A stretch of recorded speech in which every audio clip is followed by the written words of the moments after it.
کہنا چاہتے کہ اس سے پہلے NRC کا مسئلہ آیا تھا.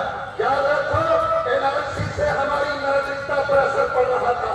یعنی اگر کاغذ غلط ہو ناگرکتا کو چوٹ لگے گی. اور آج جو وقت قانون لایا گیا اس کا سارا چوٹ ہماری شریعت پہ پڑ رہا, ہمارے ایمان پہ پڑ رہا. ایک سچا مسلمان اس بات کا یقین رکھتا کہ وہ ناگریت کے کاغذ کو ٹکڑے ہوتا دیکھ سکتا, لیکن شریعت کے کاغذ کو ٹکڑے ہوتا دیکھنا پسند نہیں کر سکتا. اس لیے اگر ایمان زندہ ہے تو جیسے NRC کھلے کر اور جو بھی حالات آئے آپ نے ہمت اور حوصلے کے ساتھ اپنی آواز کو بلند رکھا. طاقت پیدا کرو, قوت کو جنم دو, حوصلے کو بلند کرو. یاد رکھا حالات زندہ قوم کے ساتھ پیش آتی, مردہ قوم کے ساتھ پیش نہیں آتی ہے.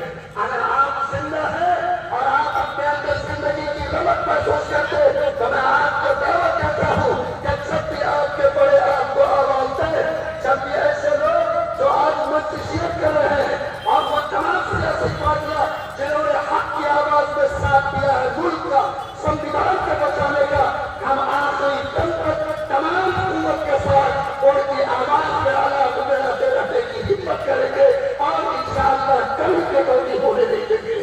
لوگوں یاد رکھو پیاس کہتی ہے کہ اب ریت نچوڑی جائے, پیاس کہتی ہے کہ اب ریت نچوڑی جائے. اپنے حصے میں سمندر نہیں آنے والا, اپنے کعبے کی حفاظت ہمیں تو کرنی ہے. اب ابابیل کا لشکر نہیں آنے والا.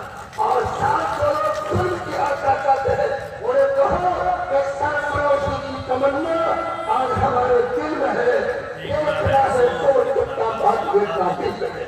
انشاءاللہ اگر اس جذبے کے ساتھ آپ کام کریں گے, ہمارے بہت بڑے پروکتا پروفیسر محمد خاجی نے اس وقت کے بارے میں کچھ باتیں آپ کو بتا دی ہے.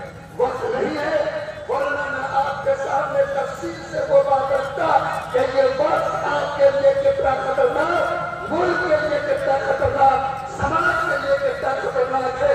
میں صرف آخری پکار اور امیر شریعت کی